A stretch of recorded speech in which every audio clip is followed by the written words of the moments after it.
Desperate times call for desperate measures. The Romanian Navy has blown up rocks at the side of the Danube, where it splits, to get more water flowing down the main branch of the river towards a nuclear power plant. Our forces will work shoulder to shoulder with the hope that by Tuesday it will have the desired effect, an increase in the level of the old Danube to help the Chernovoda nuclear power plant. Drought means there isn't enough water in the Danube to safely cool the reactors.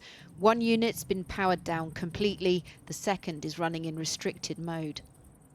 Faced with the threat of running out of power, the government's declared a state of emergency for the whole of August. Car makers Ford and Dacia have agreed to stop production for several weeks, and everyone in Romania is being encouraged to use less electricity. Further upstream, in Hungary, the dwindling Danube is forcing the shutdown of a nuclear plant there. It generates half the country's energy. The Prime Minister said with a heatwave increasing demand for electricity, the situation is critical. We don't know when we will be able to restart the reactors, or when the experts will be able to, but we hope it will happen as soon as possible, and we hope that the cooling, liberating rain that the forecasters don't yet see coming will arrive. Hungary is having to import twice as much electricity from its neighbours as usual at soaring cost. Along the length of the Danube, goods are getting stuck. In northern Serbia, these cargo ships don't have enough water to move, a drag on the economy.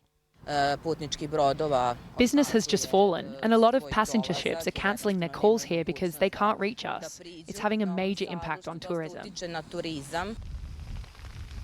Elsewhere in Europe, wildfires continue to exploit conditions on the world's fastest warming continent.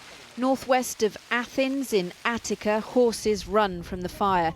Locals say they escaped unhurt. Volunteer firefighters are joined by villagers using what they can find, olive branches. It's not a good situation. It's extremely sad. The wind is very strong and keeps changing direction. It's difficult to deal with. The firefighters who are trained and experienced can't contain it. How can we? The wildfires that have ripped through forests in Spain and France are starting to ease. The fire which threatened Bordeaux is under control. Some of the more than 200,000 people evacuated have been allowed back. The Sabu family have returned and found their home reduced to rubble. I thought we were leaving just because of the smoke. There was smoke everywhere. I didn't think that when we returned we'd see this. There's nothing to show for their old lives. Just one family among many hit by the reality of Europe's new climate. In Washington state in the western United States, firefighters are battling wildfires that have forced the evacuation of 60,000 people in the Spokane area. The fires have destroyed at least 600 buildings, including homes and businesses, and have left thousands of people without electricity. At least 390 square miles have burnt across the state. To the other extreme, the death toll from floods in the northeastern Indian state of Assam has reached 85. Hundreds of villages have been flooded and around 38,000 acres of agricultural land have been damaged. Heavy rains have caused widespread flooding across the region in recent weeks. Assam, home to the Brahmaputra, one of the world's mightiest rivers, sees damage from the increased flow of water nearly every year during the monsoon season. Back to the heat. A record heat wave has hit Asia, East Asia that is, sending temperatures soaring across South Korea and North Korea, with 14 people dead in South Korea since mid-May. Authorities have expanded emergency measures and residents are seeking relief in cooling shelters, beaches and water parks. Sound familiar?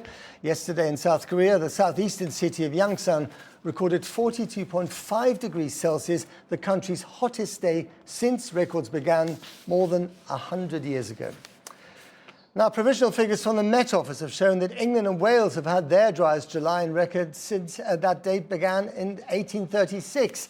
And southern England has experienced its driest month ever recorded amid a summer of extreme weather that has seen multiple heat waves, and the whole of Wales and half of England plunged into drought. In July, 19 English counties recorded effectively no rainfall, 1 millimetre or less across the whole of the month. The latest figures were published as a swathe of England is under another amber heat health alert. In May and June, we sadly saw a real increase in the number of people who died as a result of heatwave conditions. So that means all of us need to look out for elderly relatives and neighbours, and also very young children. I've been clear that the NHS now needs to prepare for summer pressures as well as for winter pressures, because the heat has real health consequences.